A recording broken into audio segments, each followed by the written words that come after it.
वालेकुम dear students. आज हम ट्रिग्नोमेट्री को कवर करने वाले हैं। ट्रिग्नोमेट्री में फर्स्ट क्वेश्चन आपके पास है जिसमें कहता है the bearing of P from B.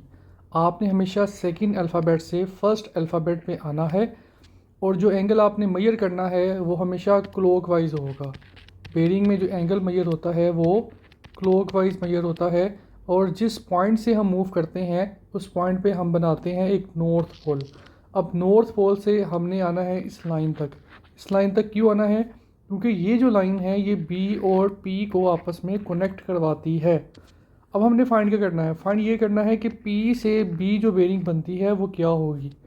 अब आप नोटिस करें कि यहाँ से जब मैं मूव करूँगा पी से बी तक आऊँगा तो ये कंप्लीट एंगल हमने फाइंड करना है।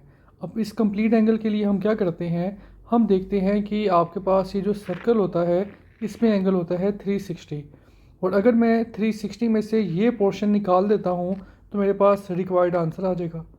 अब ये जो पोर्शन है, ये जो एंगल है, ये निकालने के लिए आप क्या करेंगे, आप यहाँ पर ये देखते हैं कि आपके पास अगर दो लाइंस हैं और थर्ड लाइन अगर उसको कट करती है तो यहाँ बनने वाले जो एंगल होंगे इनको हम नाम देंगे को इंटीरियर एंगल्स। ठीक है, अगर आप इस शेप को इस तरह से देखते हैं तो आप ज़्यादा अच्छा लिंक कर पाएंगे। अब देखें ये जो शेप है इसमें ये एंगल्स जो हैं इनका सम होगा 180 ए प्लस बी। अगर मैं इनको ए कहता हूँ बी कहता हूँ so angle A plus angle B this is equal to 180। इन्हें कहते हैं को इंटीरियर एंगल। सो अगर ये एंगल आपके पास 102 है, इसको मैं x का नाम देता हूँ। So 102 plus x this is equal to 180। x की आप जैसे ही वैल्यू निकालेंगे, अब आप यहाँ पर मेंशन कर देते हैं कि ये जो पैच है, ये जो एंगल है, ये 78 है।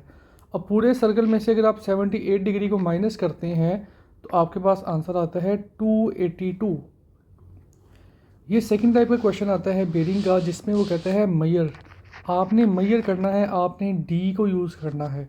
अब आपने एफ़ से पी आना है, एफ़ से पी, एफ़ से आपने पी तक यहाँ पर एंगल बनाना है और आपका जो एंगल है अगर इस रेंज में आ जाएगा तो आपको फुल मार्क्स मिल जाएंगे।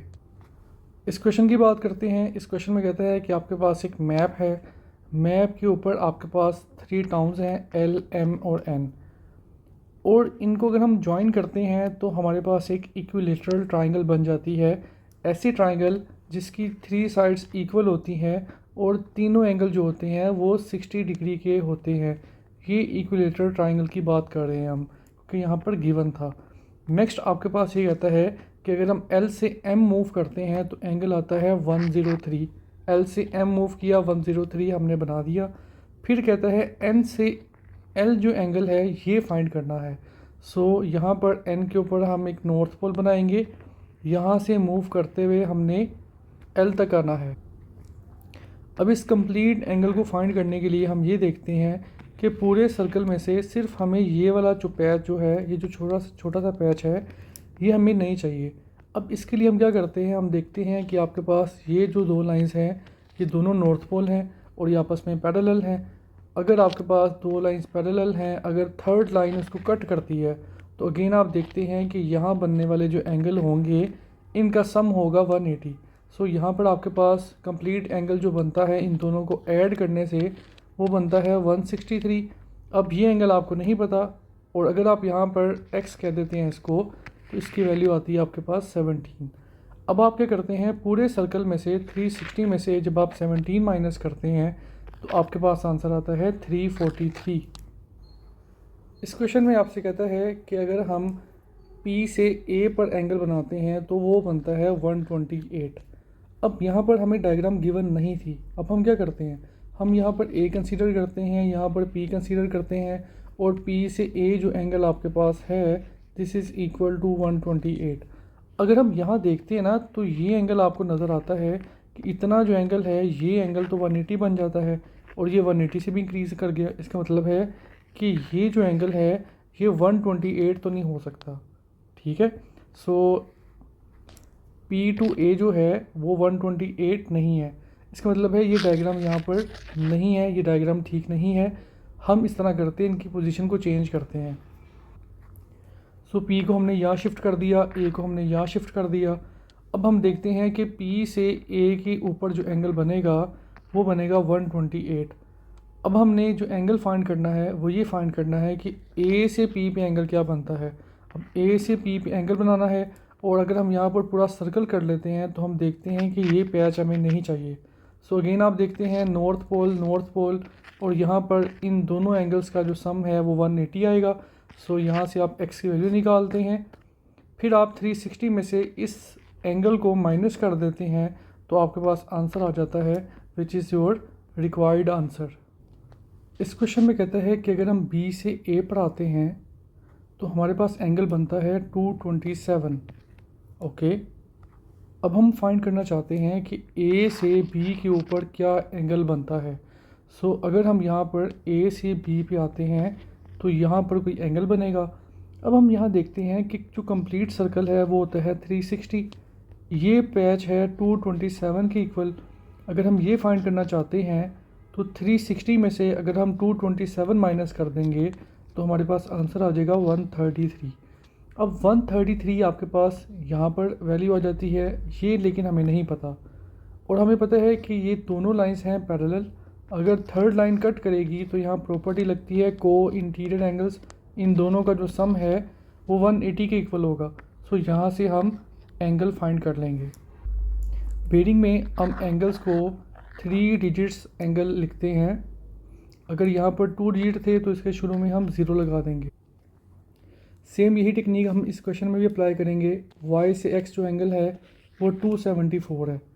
हमें जो एंगल चाहिए वो x से y चाहिए। अब ये एंगल हमें नहीं पता, इसको हमने x कह दिया। अब यहाँ से इसको हम लिंक करने वाले हैं इस एंगल के साथ।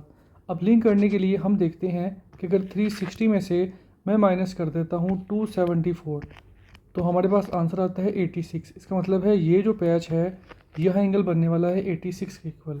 सो x प्लस 86 जो है वो इक्वल होगा 180। So this is your answer. इस क्वेश्चन में आपके पास एक प्रॉपर्टी लगती है जिसका नेम है ऑल्टरनेट एंगल। अगर आपके पास 2 साइड्स हैं, 2 लाइंस अगर पैरेलल हैं, अगर थर्ड लाइन इसको कट करती है तो यहाँ बनने वाले जो एंगल हैं ये सेम होंगे। इनको आप जी एंगल के नाम से भी जानते हैं। और अगर मैं यहाँ पर एंगल बनाता हूँ तो ये एंगल इस एंगल के इक्वल होगा। अब हम इस क्वेश्चन पे आते हैं। इस क्वेश्चन में आपसे कहता है कि आपने सी से ए बेरिंग फाइंड करनी है। अब सी से ए जब हम आते हैं तो ये एंगल बनता है।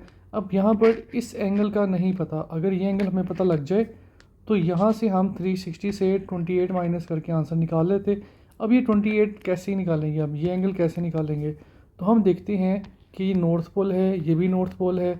एक लाइन जो है इसको कट करती है। अगर एक लाइन कट करती है तो यहाँ बनने वाले एंगल यहाँ बनने वाले एंगल के इक्वल होगा। इन एंगल्स को हम नाम देंगे जी एंगल्स का, ऑल्टरनेट एंगल्स।